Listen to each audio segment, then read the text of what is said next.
Looks like we're live.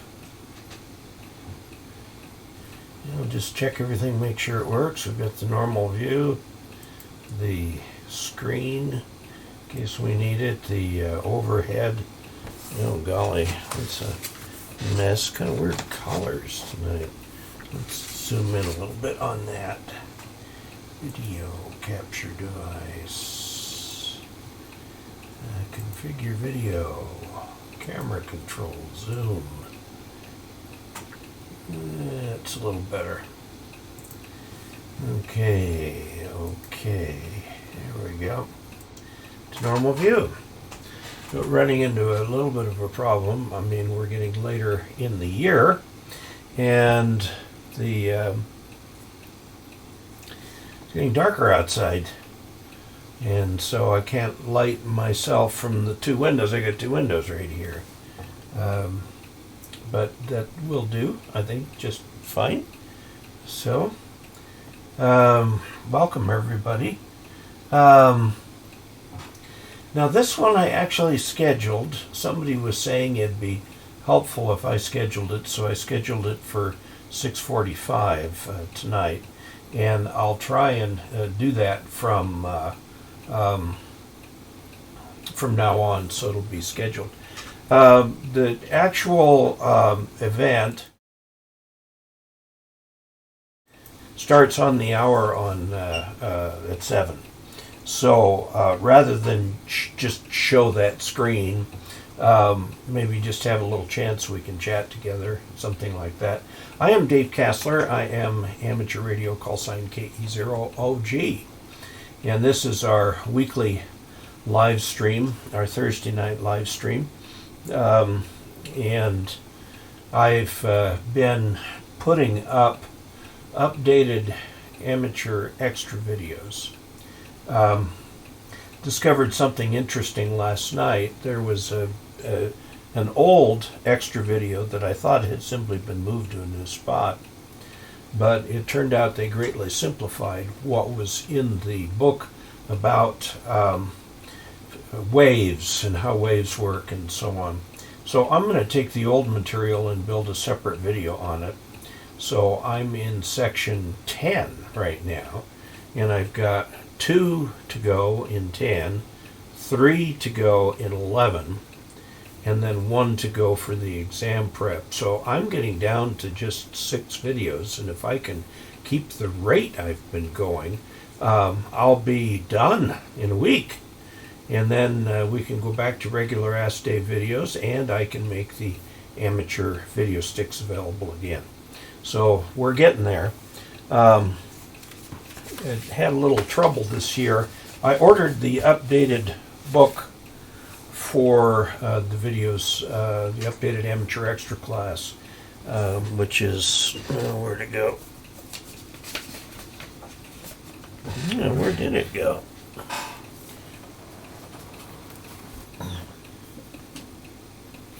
Huh. Well, I may have lost the cover. Anyway, it's the 12th edition of the Views.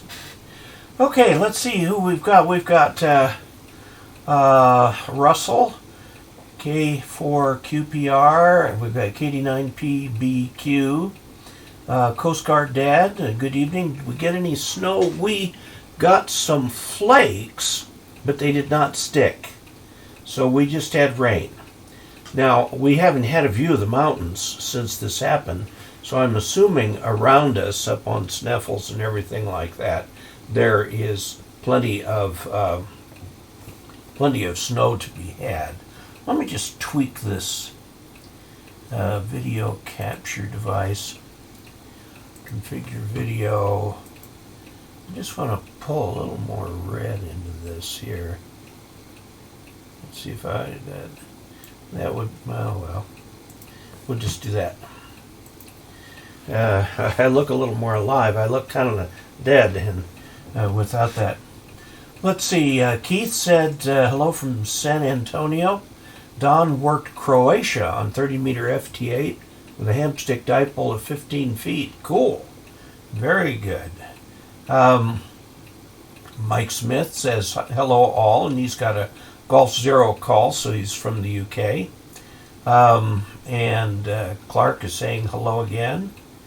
K4NCO, Land O'Lakes, Florida. Sound is good, good. No snow here, although there's snow nearby, I'm sure. And Dwayne AD0TJ from North Branch, Minnesota. Sun is doing funny things tonight. Yeah, it's so's our weather. We've got a low just sitting right over us right now. I did not fly today. It was kind of showery. Hoping to fly tomorrow. Let's see. How is the flying? Well, I'm this close to soloing, which is like saying I'm this close to soloing. It's just, in fact, I drew up here a list of everything that I need to remember to do in the pattern. This is to take off, fly back around, and land. And you got the flaps to worry about, the speed, the radio calls, where you do your turns, what speed you hold, how the flaps are, where you have the RPM set, and everything like that. And it's just, I've never been a good memorizer, and I remember once I had the lead in a play the church was putting on. It was a melodrama we'd rented, and it was, I had to have a teenager come and help me with my lines for days on end until I finally got them. I may have to do something similar to that here. So anyway, that's what's happening with the flying. I'm losing my current CFI at the end of next week, and then I'll start with the new one. The original plan was to try and solo with this CFI, but oh my goodness. And let's see, how's the flying? Ishmael has some sad news to report that a friend of his passed away due to some seizures he had, and it does happen. My son, when he was young, had epilepsy. He finally outgrew it, and boy, that was rough. Yeah, so Ishmael, we send our condolences. KP4KB, that would probably be from Puerto Rico. Let's see, we've got found the live stream. Yeah, we're just sort of chatting for a few minutes, waiting for the official start of the live stream at 7. I have gotten flying in. I've been flying a lot. We had some weather this week, so I flew Monday, and I will fly again tomorrow. So skipped a couple days there. I'm to the point now where I'm the pattern when you solo an airplane for the first time, meaning you fly it by yourself with nobody in the airplane. You basically take off, come back around, and land. Okay, that's your first solo, and that's what I've been working on with my instructor. We've spent, I think, hours in the pattern, just going around and around and around and around. And little by little, I'm getting the pattern down. And we finally got to the landing part where I'm learning to come in and flare just right and then settle down on the ground. And it's takes some finesse. I'm not sure I have very much of. So, okay, so Reese has started school in marching band. Good for you. Reese is in his teens, and it'd be good to see that Reese, how they're handling marching band. It's kind of hard to do marching band and stand 6 feet apart. My kids both did marching band in high school, and they were 2 years apart, so for 6 years my wife and I were band parents. And I was also the webmaster for the band website, and we had a lot of fun with that. Wear an old shirt first solo. Yeah, they're going to clip the shirt. How many hours do I have in the log? Over 40. I should have been at this point some time ago. I'm just slow. Was it Chuck Yeager Femi's? Any landing you can walk away from is a good landing. Yeah, that is true. Worked through dozens of Ask Dave videos now.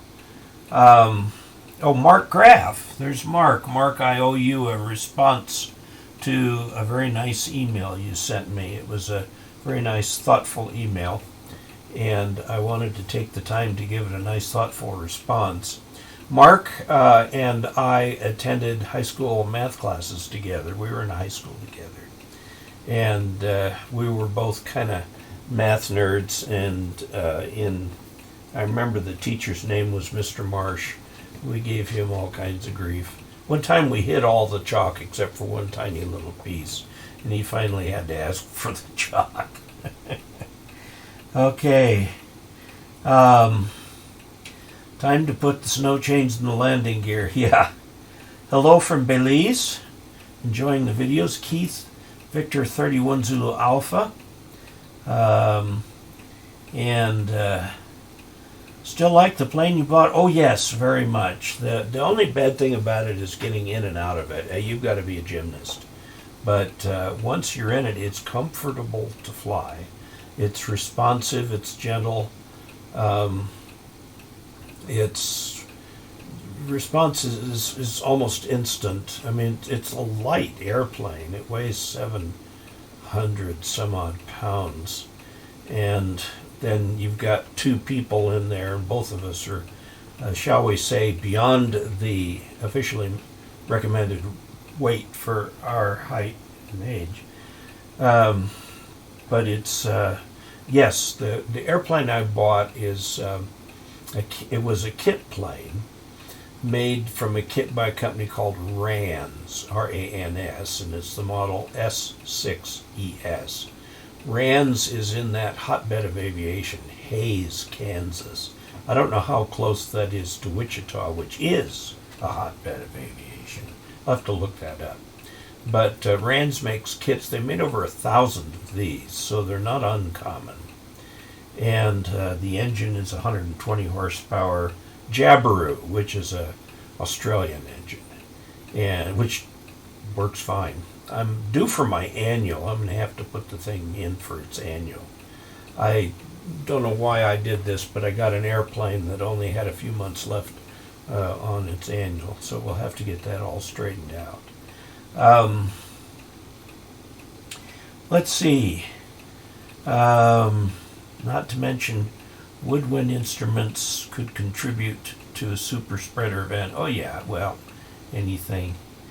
What is the difference between a current balun and a voltage balun? Ishmael, I explained that last week.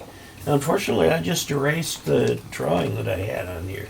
The fundamental difference between a current balun and a voltage balun is the current balun, by the way it's constructed, usually takes two transformer cores, is that the current in matches the current out. And the voltage balun does that with voltage. You could have a slightly different current going in for a minute with energy being stored in the magnetic field and so on. But a voltage balun forces the voltage to be the same. Current forces the current to be the same. When you're feeding like an off-center fed dipole, you want a current balun because you want that current to be smooth there. It's the current that actually sends the signal out. But when you're doing something like a loop antenna, the voltage balun will work just fine. They're simpler. Okay, let's see. I-70 Western Kansas, Hays, yeah. Okay, greetings, Dave and fellow Augies from KC1KMM. Paul, very good. Okay, well, we'll officially get started here.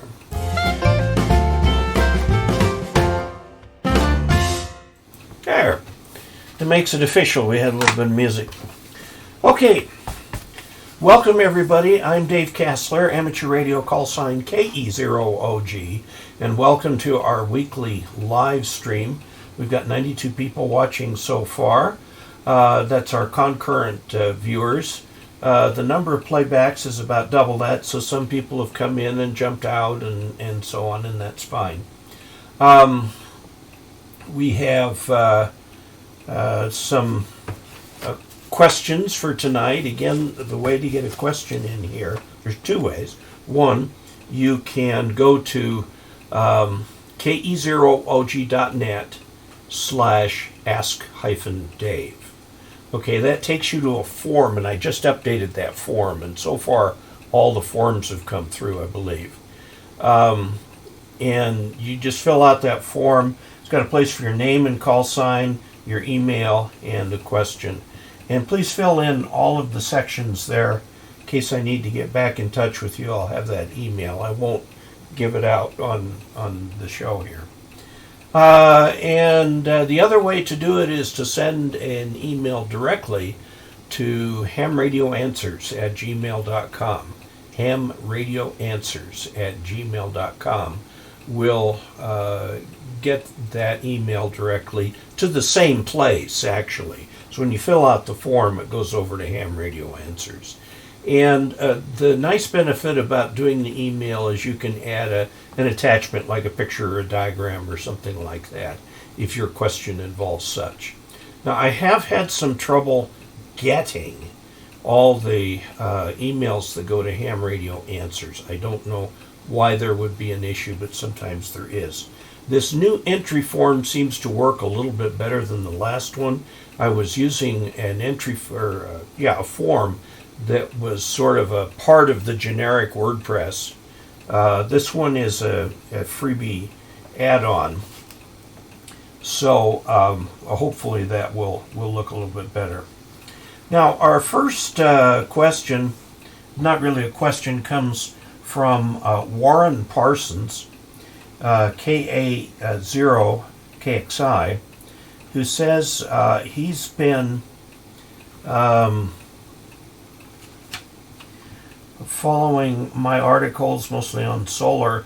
I do have a big article in QST on solar. That was 1997, so it's been a while.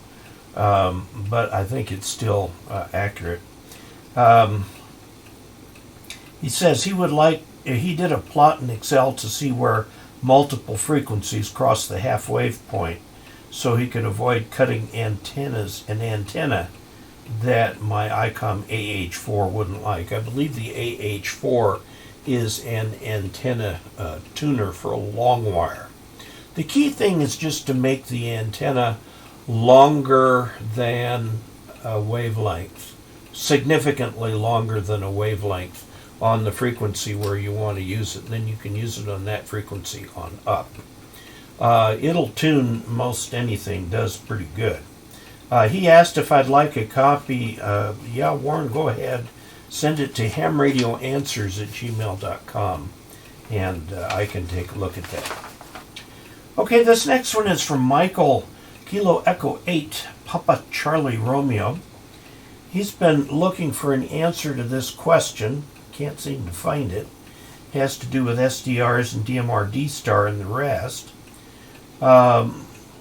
Assume you have an SDR setup that allows you to transmit. Okay. Assume you have the software add-on that would be one of the answers to the question you thought I was asking. I'm not sure what he thought he was asking. Here's my question. Is there a way to turn the SDR running on your computer laptop into a DMR repeater? It seems that it should be simple. It's not. But I'm not finding anything on it. I know this might involve an amp. Other than that, I'm not sure. Okay, for the digital modes, well, we'll start with a typical FM repeater. It actually takes the signal all the way down to audio, and then uses that audio to send out over the the transmitter. The similar thing here happens. It takes it down into the baseband DMR, okay, and then sends that out. And it also, DMR repeaters generally connect to the internet. So your signal not only goes out the transmitter, but goes out the internet line into the DMR switching network, so it can come out on any repeater having that same talk group, or any of the little hotspots like this one that are tuned to that talk group too. So it's a little more complex than that. If you are truly interested in putting together a DMR repeater, of course, contact your local frequency coordinator before doing anything, because you'll find that in many areas all of the repeater pairs are taken. And then another place, I know that Bridgecom Systems, in addition to selling the Anytone series of radios, also sells plug-and-play repeaters. And they'll do DMR, D-Star, C4FM, they do P25, they do commercial as well as ham radio repeaters. So try it there. So I doubt very much that a repeater, first of all, your SDR, like the, well, I've got mine right here, it's the RSP1A, does not have, the software would have to have the ability to decode the DMR. And I do not know of any piece of software that does that at this point. The DMR decoding is done in the radio or in the hotspot.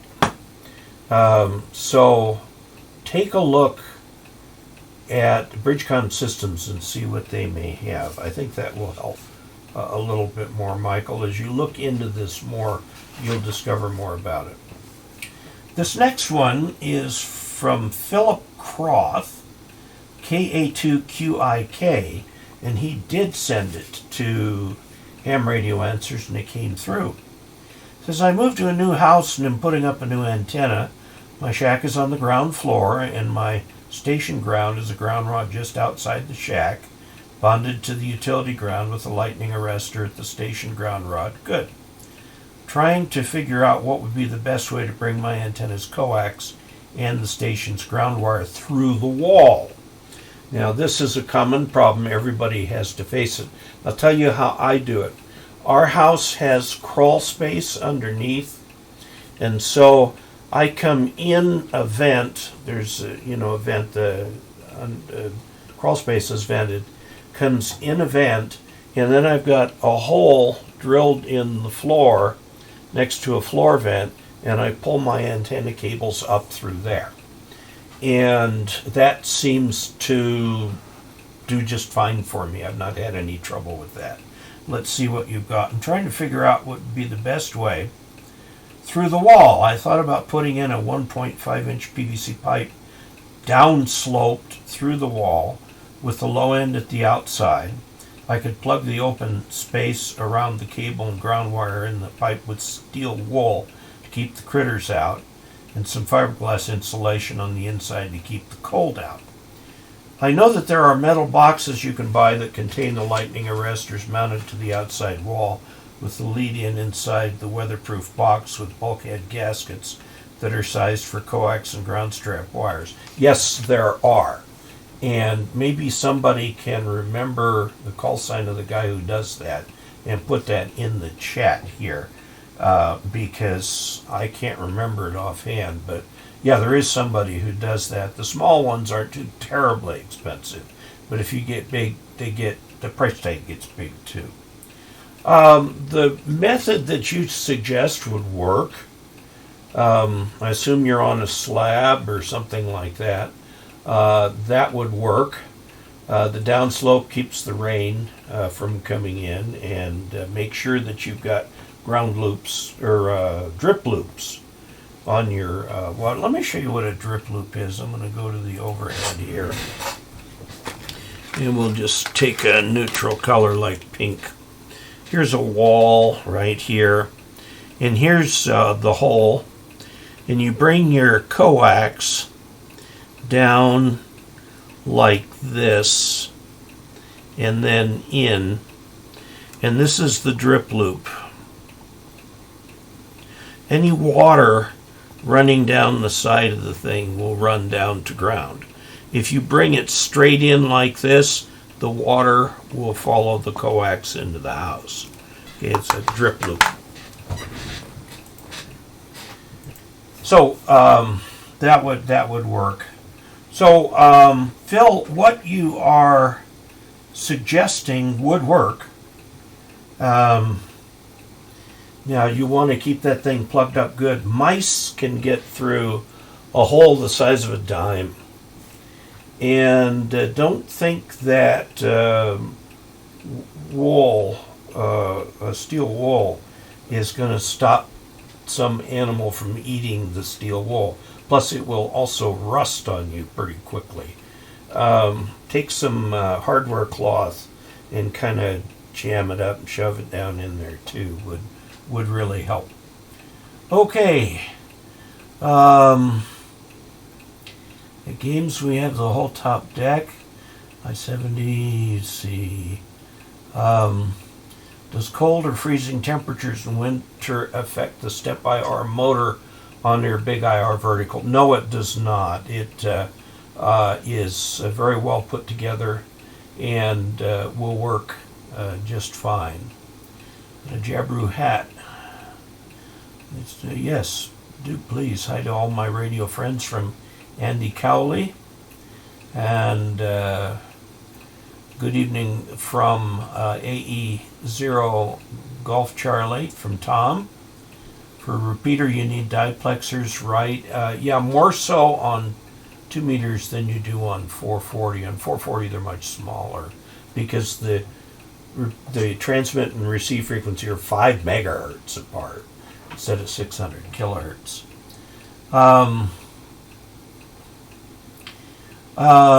Reese got a vanity call, W5IOH. Can I use the QSLs from my old call for worked all states? Yes. Just make sure they understand you had a call sign change. In Texas, it can take years to get a repeater pair. Yes, in most of the big cities, that's true. Sam says, hey Dave, N7 PSR. Let's see, from far west Missouri, the very smoky San Francisco Bay Area. Oh, I've heard it's terrible out there. Coast Guard Dad is here. I'm going to try and run coax through my crawl space and then through a hole in the shack floor for cable TV. Now, there's a couple different ways you can do this. Do like I do and just cut a big hole. Or you can drill a hole that's just the size of the coax. Feed the coax through before you put the connector on it. You can do that too. I know that's what our internet service provider guy did. Okay. Optical Man Jeff has done our first super chat of the evening. $15 to channel funds. Thank you very much. By the way, I had an offer from an Augie. He had a spectrum analyzer that was the model I was looking at and thinking of getting with channel funds, and he offered it to me. He had bought one but not used it. Offered it to me for considerably less than what they cost new, and so I sent him a check today, and hopefully that'll be coming, and then we'll be able to look not only on the oscilloscope but also on the spectrum analyzer to get to kind of visualize things that are going on. Okay, Optical Man Jeff is working on his AV680. A problem getting it on the mast. I have to stand on a flat roof to get in on the mast. I would guying it before mounting it make it tip less? Maybe. And Jeff, get help. Get help. Don't try to do that yourself. I think the AV640 is something like 26 feet tall, and you're going to put it up on top of a mast. Get 2 or 3 other people there so they can hold guys and do this kind of thing while you get it up where you need to be. Those antennas, they're not that heavy, But if you're holding it at one end and it wants to fall over, the bending moment is more than your hands can hold.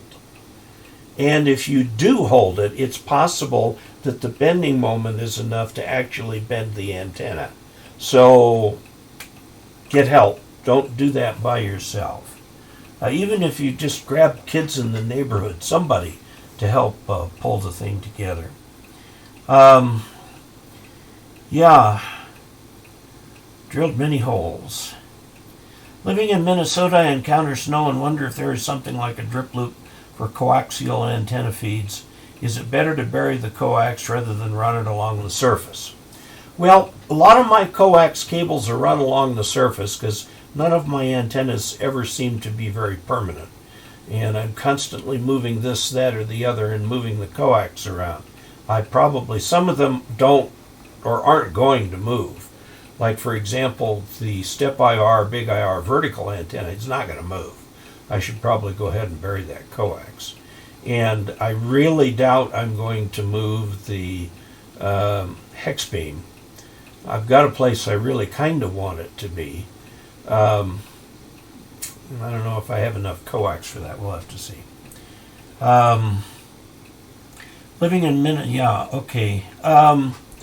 Make sure if you do bury your coax, you get coax rated for direct burial. Also, there are some animals, little critters, that like to chew on coax, voles and things like that. So beware of that. How is the DX Commander build coming? It is not. My new assistant disappeared. He's getting ready to go into the Air Force, and he has some things he needs to do to get ready, and so he disappeared on me. So I hope to, I had a brief exchange of messages today, and we'll see if we get him back. In the meantime, my previous assistant, Lauren Cook, is living in the Boulder area now and is going to do some work for me remotely. She's very good with the computer type stuff, and so I'm going to have her do some work for me remotely. The DX Commander building, which I had assigned to Julian, is not going along at all, and I may have to do it myself when I get finished with all these extra updates. Let's see, Thomas Jacka has both a Yaesu 991A and an ICOM 7300. Well, they're good. They're good radios, both of them. Yeah, get help taking down a tower with a couple other hams this Saturday for Silent Key. Yeah, don't want to become an ARRL Newsline story. There is a ham who just died in a tower accident. Do you have small animals chewing in your coax? I don't. And yes, the coax does kind of bury itself with time. Paul B., thank you very much. He says, appreciative of all you do. I always learn something useful. And rabbits and squirrels can chew on coax. I have not had that problem here. What is the story with pre-inked QSL verified stampers for paper QSL cards? I don't know. I don't know. Those sound like something that you can send a QSL card back rather than sending your own. That seems to kind of defeat the purpose of QSL cards. Yeah, interesting. Okay, so we talked about Philip's question. Philip has another question here. This is KA2QIK. A few weeks ago in one of your live streams, you fielded a question about putting two power supplies in parallel. You indicated correctly, thank you, that doing so requires that all the voltages be exactly the same in both supplies, or one supply would carry all the load. I wanted to follow up and let you know that many of the Astron power supplies, like the one he has, the RS50M, have an extra line and a terminal on the chassis to use if connecting two supplies in parallel. You connect the negatives, positives, and the third red terminal on both supplies, and that levels the voltages and the load between the two supplies. So there is a version that does that.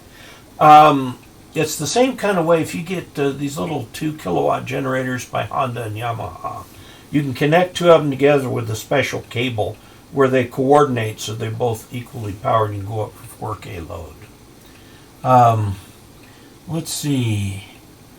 Seen AM modulation on 40 meters. Yes, it does happen. SSB is normal. Why do people use AM? Because they like using really old modes. Does their equipment not support? You can operate AM with a 7300. Okay, there are spots on 40, a few, but more on 80 where people operate AM, sometimes called ancient modulation. But AM, amplitude modulation, is still used because it keeps the phase information. Where a single sideband you lose the phase. It keeps the phase information so you get a better, more robust sound to it. And people do it just for fun. And yeah, it takes a little bit more bandwidth, but there aren't that many of them out there with that. So yeah, it's considered normal to have a little bit of AM activity on 40 and a little bit more on 80. Okay, and you can join in because your 7300 will transmit on AM. Hello everyone, this is from Randy Ruff, KA0KXI just got his license this week. Congratulations to you, Randy, and welcome to Ham Radio. Don reports he replaced 2 of his coax runs last week. Both had been chewed through, and I have rabbits and squirrels in the backyard. Yeah, you definitely want to bury those. There are AM people in my club. Joe Walsh and Bob Heil love AM. Yeah, they love AM because they get to play with their fancy microphones to do that. Okay, let's see. Oh, that's the power supplies. This one is from Rob. No call sign. I have a better than unorthodox question more related to terrestrial television in ham radio, but since you seem to know everything, do I really come across that way? There's a lot of things I don't know, like how to fly the pattern. See, what are your thoughts on using a conical bow tie with VHF dipole attached as opposed to using a gray hoverman with nerod hats for the VHF? Well, I know what the conical bow tie is, and I'll draw a picture of it. I have no clue what a gray hoverman is. But a bow tie antenna is sort of like, I explained the disc cone at one point. You have a disc, and then that's got spokes to the middle, and from the middle it comes down with leads like this. And this is an unbalanced antenna. You connect the top to the center conductor and all of these to the outside conductor on a piece of coax, and that is a disc cone antenna. The bow tie, which really actually looks like this, and it can be open or closed, is a form of a double disc cone. Okay, and you feed it. It's a balanced feed, and you can make these for VHF, UHF, and so on. Now, a conical one is where these are actually cones. Okay.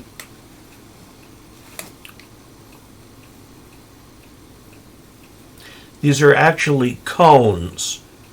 Okay. And this acts just like 2 disc cones connected back to back here, and it's a very wideband antenna. it has a dipoles gain, and you know, I didn't even have the overhead on that. Let me do that again. That was stupid. Okay, bow tie antenna. These can be open or closed, and you feed with the center. And the conical one actually has cones out here that are coming into here. They're very broadband, and you can use them over, you know, like a decade, well, an octave at least, frequency range, and they'll work very well. Sorry about that. I did it all once without doing the other. Okay, let's see. I have an SDR on several bands, primarily 1517. I see vertical bands in the waterfall, yes. The patterns are periodic and look like a digital signal, but can't find a match on Signal Wiki. If they are parallel and maybe just jittering a little bit, you're probably seeing the harmonics from a switching power supply. And they will look like that. So bad pitching. Now, where you find bad switching power supplies is in a lot of consumer electronics. You know, if you get a switching power supply like the reference one, which is the Samlex 1235 M. Yeah, SEC 1235M. You don't get those harmonics, but on some cheap consumer stuff you'll find them, and that's where they come from. Don't have any neighbors or kids, so I have to try mounting it by myself. I think what you may want to do is ask your local club, or something like that. It's just, I worry, Jeff, about you trying to put that up by yourself. It's tall and it has a bending moment on it that can be overwhelming. Let's see. Yeah, we can see we're not seeing the... Oh, I'm sorry, guys. I missed that. Okay. Are you still getting good results with your My Antenna Zen-Fed half-wave? Yes, working fine. Wasn't the bow tie primarily used for UHF, rabbity, or dipoles for TV? Yeah. Yes. Yes. The flat bow tie was for UHF, which had very wide frequency range. So, Christopher Goodman, thank you very much. He says thank you for all your help and your mentoring. Okay. Commercially made. Boy Scout troop, that's true. A local church. A lot of people will help. I know if you're close to a Mormon church, they usually are looking for service opportunities. This is Felipe Lewis, who adds to the chat revenue to add to the channel revenue. Says, howdy, Dave. This is Rob. Oh, we talked about the conical bow tie. Okay. This is from Ed K8ACR. Big fan. Have tuned my buddy stick vertical for 30 meters with 4 tuned radials and low SWR. Okay. My question, without changing anything on the buddy stick, I switched to 40 and 20 meters, and the MFJ 939i tunes the SWR, so the 7300 transmitter is happy. Well, good. That's what a wide range tuner will do for you. Okay. He says, what kind of radiation pattern and efficiency can you expect using the 30 meter vertical on other bands? It's pretty bad SWR, so if your coax isn't too long, you're probably okay. You might check to make sure you're not overheating the coils on the buddy pole. Obviously, the thing to do would be to reset it up for 40 or 20.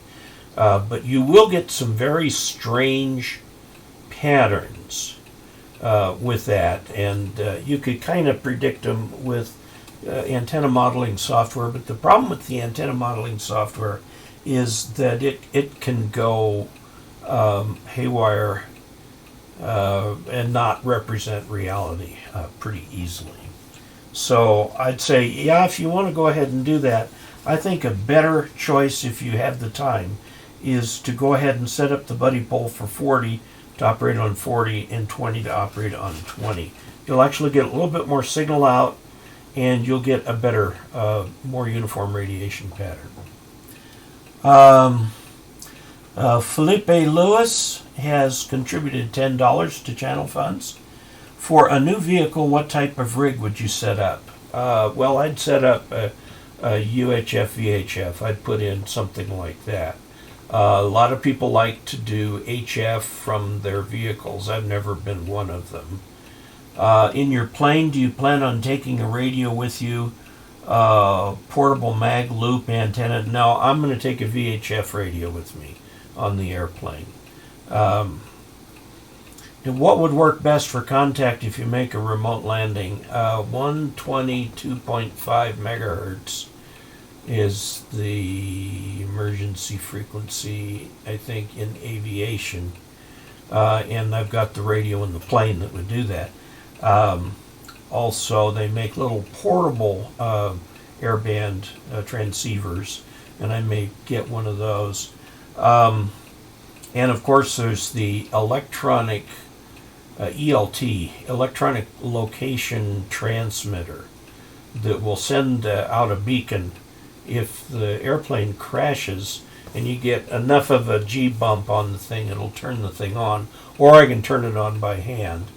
That will put out a beacon there's satellites that actually look for those beacons.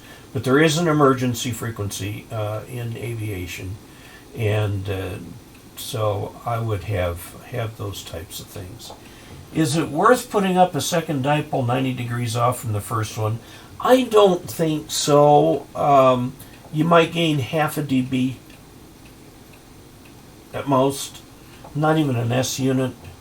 Most dipoles are a lot more circularly or more of a round pattern than you might think initially. If it's tall enough to need guiding, it's tall enough to get away from you, yeah, get help even if you have to pay for it. You always go down to Home Depot about 6 in the morning and pick up a few people there. I have mine and it's great, but I have set it up differently to see if I can improve propagation. I have mine as horizontal at 30 feet. Maybe I need to set it up as an inverted L. Okay, that's for Neil Marsh. Yeah.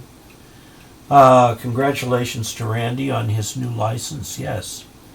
Hard to experiment with the conditions we've got. They're going to get better. We are in the news cycle now. So be ready. Need to go along a perimeter fence? Yeah, that's an issue. Been trying different digital modes. Here are some modes on HF that I'm not sure what they are. Is there any software or other means to determine what a mystery signal is? Well, if you use FLDigi,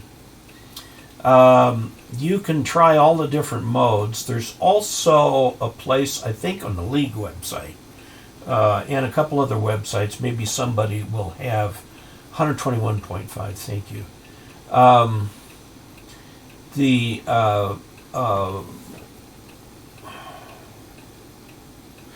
There's a thing on the League website where you can not only look at the pattern that you see on your waterfall, but also hear it, so you can identify the signal that way. Okay. Yeah, 121.5. I'm sorry, 122.5 is it. We use 122.8 here. Most powerful commercial radio station's antenna is about a half mile away up here in the hills. To what extent does that hurt my performance on my property? Well, that all depends on whether it's a problem in your transceiver's receiver. You can put up antennas that have a cardioid pattern that are pretty much unidirectional except have a very, very sharp null. And you can point that null at that offending antenna. If the BSA isn't, yeah, I know. They were a good organization. Do you have a recommendation for a receive antenna? Well, my receive antenna is an MFJ receive only antenna. I did a review of somebody else's receive only antenna, which is a fine receive only antenna too. And you'd have to look and go to dcasler.com/previous. The word is previous, and it'll bring up the list of previous S-Day videos, and search in there for receive only or RX only antennas and find the two that I have reviewed. I have them both. I use the MFJ. Okay, 878 works well on the airplane. Bluetooth connects nicely to the headset. That'd be nice. I do have Bluetooth headsets. Looking at your big ear, Dave. Our vertical VHF UHF high gain antenna is much better in performance than typical. No. You can get them with a little bit of gain. A J-Pole's a fine antenna. Spent plenty of time in Civil Air Patrol chasing emergency locator transmitters. Yeah, most of the ones that go off accidentally.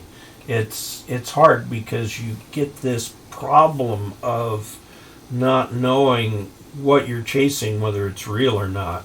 A lot of them just, the airplane got bumped somehow and the thing went off.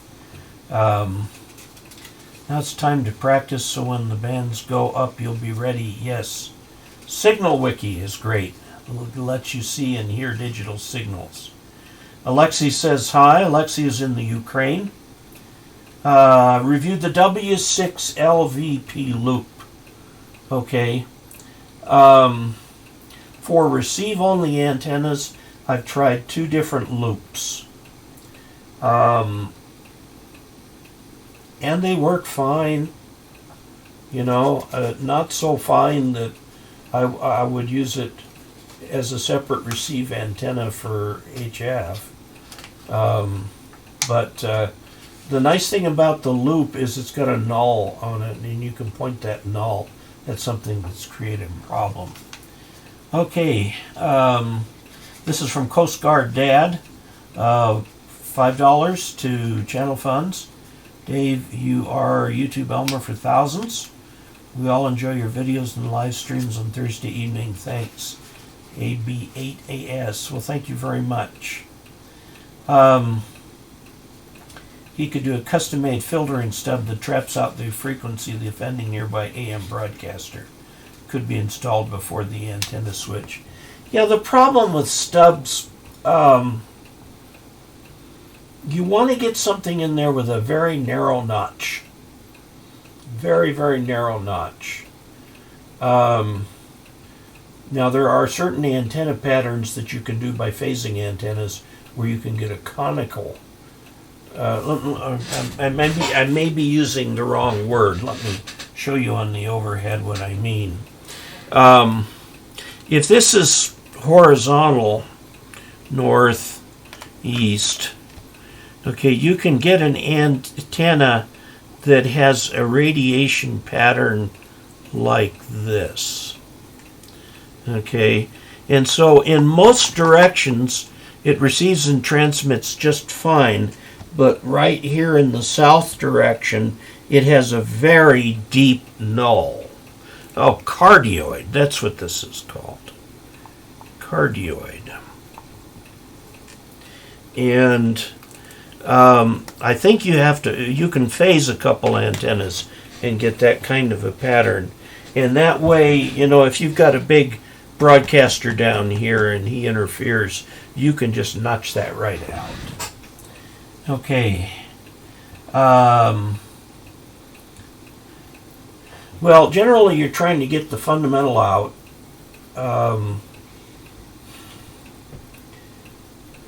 They might. I don't know, Don. I'm not sure I can give a definitive answer on that. Okay. Let's see. This is from Francis Pallara, who does not yet have a call sign. He says he found a YouTube video online. He and his father, who is apparently in a home. Grew up fascinated with radios.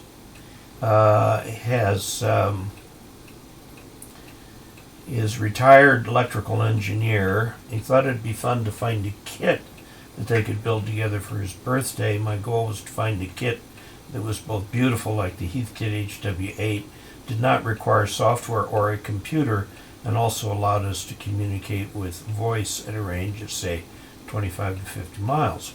Well, you could both get your technician license and then just get some handhelds and maybe put a J-pole on the roof of each home. You could do that easily. They're not generally available as kits. The one I told him about was, if you wanted to do this at HF, you'll both need your general class. And you take a look at the Micro BITX. It's a very simple kit. There's no soldering required if you buy the case that comes with it. And you can put that together and talk most satisfactorily on 40 meters or 80 meters or something like that, and have a good time with that. Of course, both of those answers require ham radio licenses, and Francis says he does not have his now. Could always go with CB, I guess, although 25 to 50 miles is a little far for CB direct wave. This next one is from Don, K4DMK. Band names. 20 meters, 40 meters. What is the relationship between the name and the frequency range of the bands? Okay, this is a common question. And a lot of people note that the band numbers, for example, let's take 10.1 to 10.15 megahertz.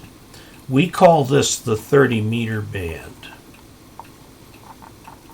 Well, technically, 30 meters is equal to 10 megahertz. Okay? Exactly 30 meters is exactly 10 megahertz in free space. Now, that's obviously not this. This is off from that, and yet we refer to this as the 30 meter band. It's a name that has come to, oh gosh, come on, there we go. 30 meters is 10 megahertz. The 30 meter band is 10.1 to 10.15. It's not an exact match, okay? There's actually no frequency in that band that is 30 meters, but we say that. Similarly, we call 14.0 to 14.350 is the 20 meter band. Well, again, that's not exact. 20 meters actually specifies a particular frequency, not a band of frequencies, but we call this the 20 meter band. So it's a name thing, sort of a tradition kind of thing for why we do it. He also asked what was my FSC, Air Force Specialty Code. He was a 238XO. I was 305 or 4. 3054. The officer numbers are 4 digits.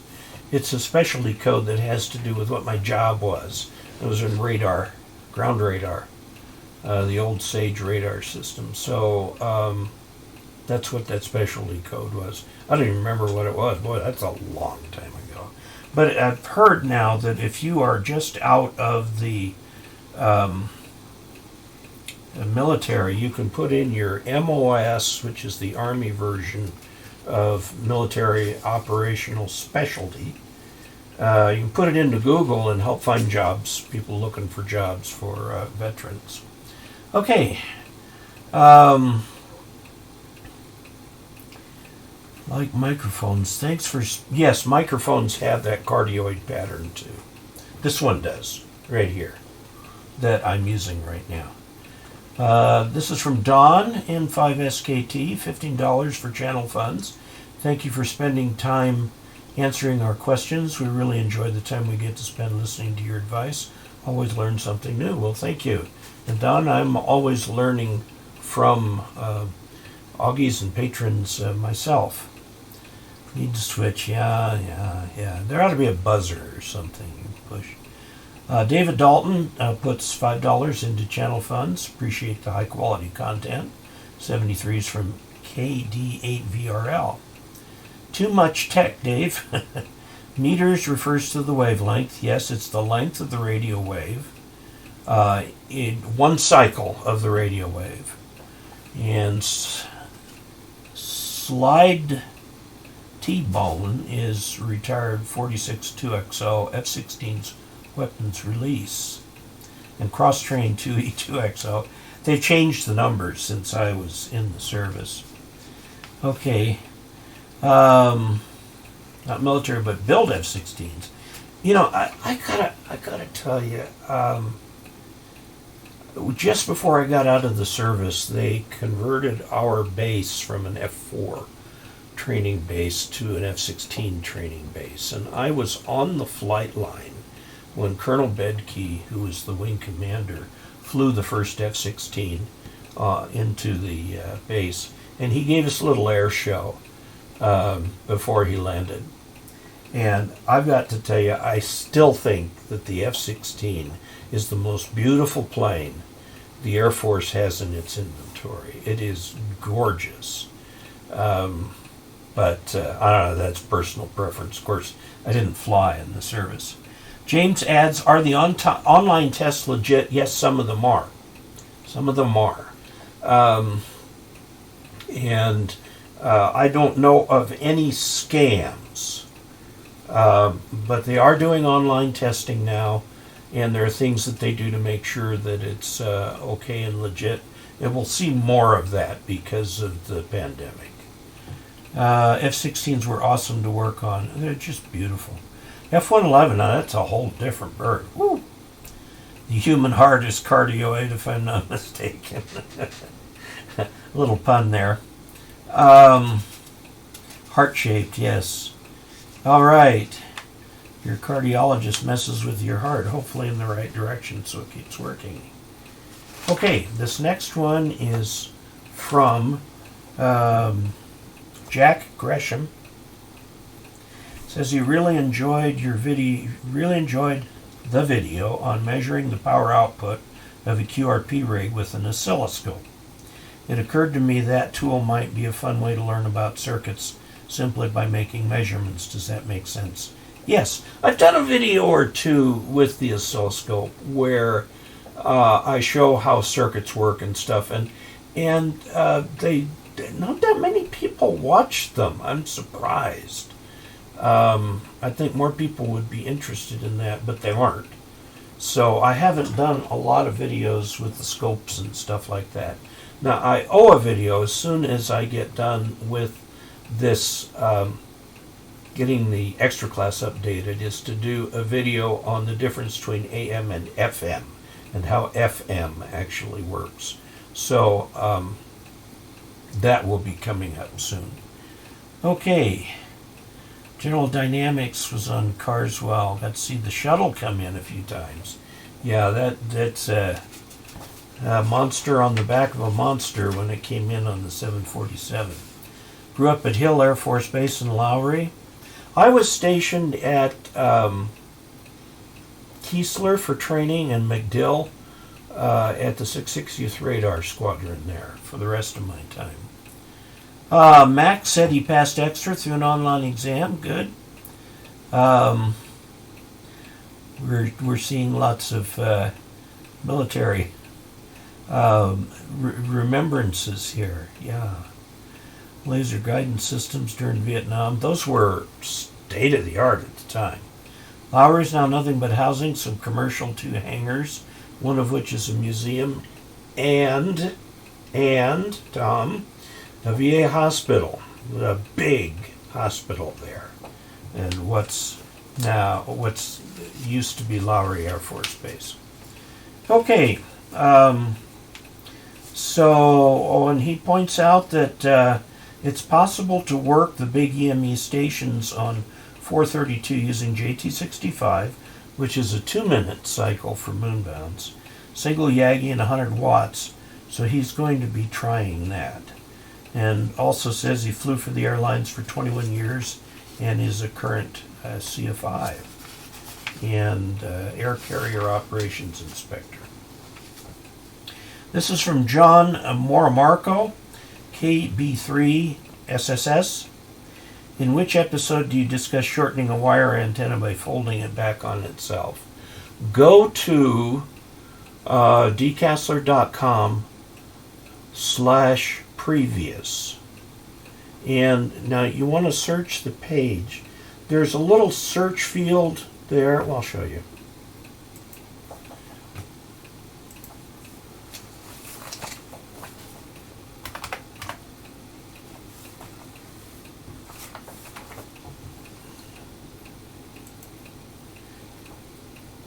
Okay, so if we go to previous S-Day videos, it goes to previous. Now there's a search feature here, but the problem with that search feature is it searches the entire website, and you just want to search this page. So what you do is you just press Control F, which brings up this browser thing up here that searches the page. And we'll just put the word fold in here. Let's see, fold didn't do it, did it? Back on, oops. Shorten. Here you go. How to shorten your wire antenna without cutting it. You shorten a pre-manufactured wire antenna. It's episode number 268. So, whoops. Hello, Augie's Worldwide. Yes, so I'm Dave. Augie's Worldwide. We will go back to where we were. But that is the one that shows how to fold it back on itself. Okay.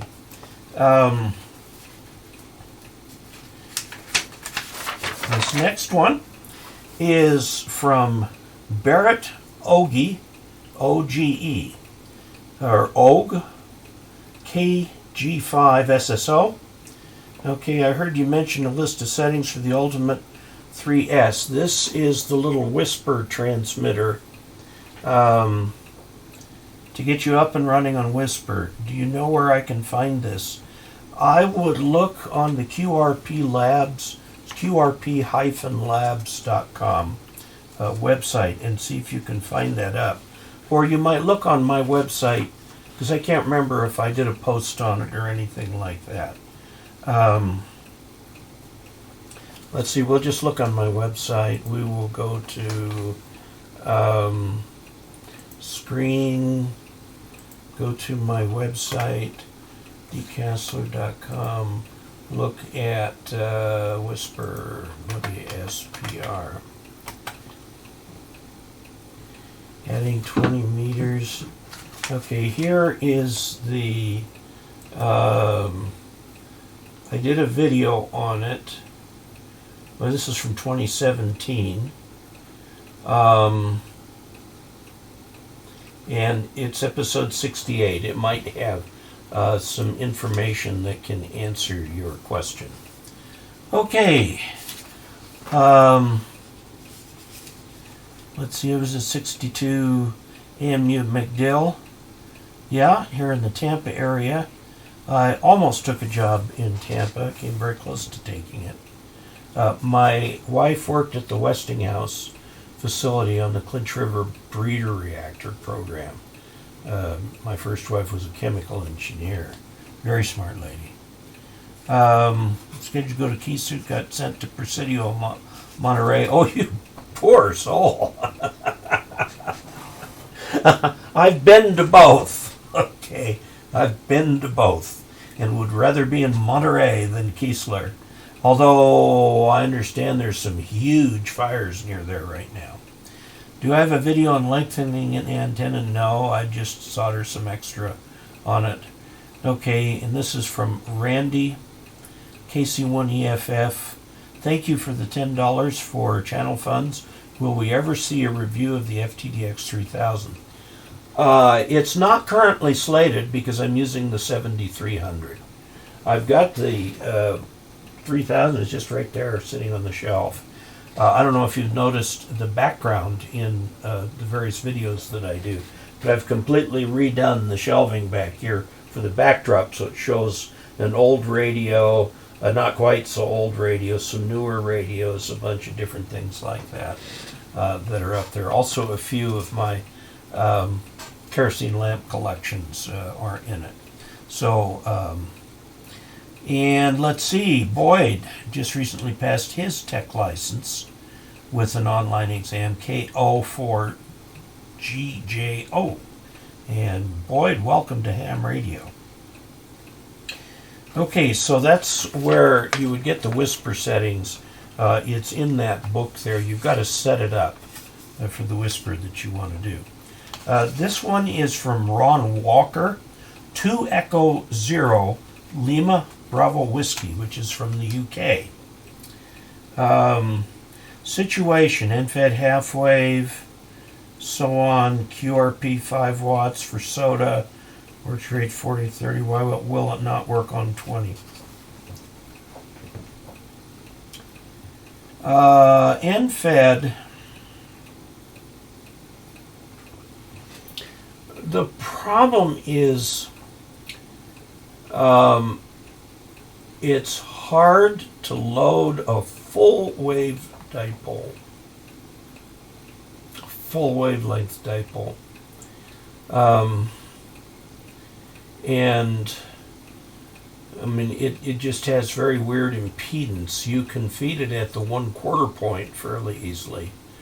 If you end feed it, you'd have to have a long, now I know my 80 meter NFED half wave is a full wavelength dipole on 40 and it works just fine. So you can try different ways of feeding it, but a 40 meter single wire NFED half wave HF antenna will work as a 20 meter full wave, so why will not a 30 resonate at 40? Oh, 30 and 40 are not related harmonically. They just aren't.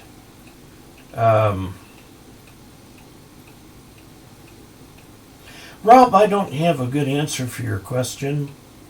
You'd have to talk to maybe somebody, one of your friends who likes to play with modeling software, or contact the manufacturer. It could be that you've just got a weird place there where you get well, it's the opposite of a null in terms of the SWR. Loading up a 40 meter antenna, for example, on 20 is just like really hard to do. It doesn't want to do it. It doesn't want to behave. Like I said, dipoles like to be half wave, or 3/2 wave, or 5/2 wave, or something like that. So let's see. Looking at my big ear Dave, I don't know what that means. Micro BITX version 6 looks very awesome and not outrageously expensive. It is awesome. It's only about $200 with the case. Takes a while to come from India. Spring for the extra $10 for the air shipping, the DHL shipping. Otherwise, it comes through India Post, and that can take quite a while. Never actually lost anything coming through India Post, but it does sometimes take a long time. General to operate micro BITX, yes, if you're going to operate voice on HF. You can use an induction coil to electrically lengthen an antenna, right? No, you use an inductor coil. It isn't called an induction coil because there's no induction going on. Induction coils are things used to create sparks and stuff like that, but an inductor can electrically lengthen an antenna. Yes. WSJTX software also does whisper. Yes, it does. It both send and receive. Look at a Hermes Light 2.0. Okay. Kerosene lamp collection? Yes, I do. I've always had an interest in the old glass globe styles from lighthouses to Old West, full-size to miniature versions. I even have my wife's aunt's Aladdin, which is over there. The Aladdin is a kerosene lantern that burns with a mantle. So it'll actually give you about as much light as a 50-watt incandescent bulb. By the way, the mantle has thorium in it, so slightly radioactive, and they glow slightly green. And they used these lamps to light theaters before there was electricity. And so the light that it cast was slightly green up on the stage. And this is where the phrase limelight comes from. If you're in the limelight, you're in that greenish light that's cast by these mantle-based gas lanterns or kerosene lanterns. Interesting, the origin of the phrase. Okay, I've got a couple, well, I got one I can answer real quickly. This is from Walter Holliday. Says it's a little background. He's upgrading to general, haven't used a radio in 20 years, using YouTube. Anyway, there's a line about starting communications on a frequency QRL ? DE your call sign. I understand the QRL, which is just a query as to whether the frequency is in use. And the your call sign part, the DE has me flummoxed. The DE is French for from. And if you are using the French around the beginning of the 20th century, so 100 years ago, were very involved in the development of radio, very, very involved in the development of aviation. We use a lot of French words in aviation, like empennage, fuselage, all those. Those are all French words. But the DE, from, when they did the international standards for using radio, they used the French for the DE. It means QRL is a general question. Normally, if you want to talk to somebody, you call CQ. CQ DE KE0OG on CW. That never carried over into voice. Okay, we are over time.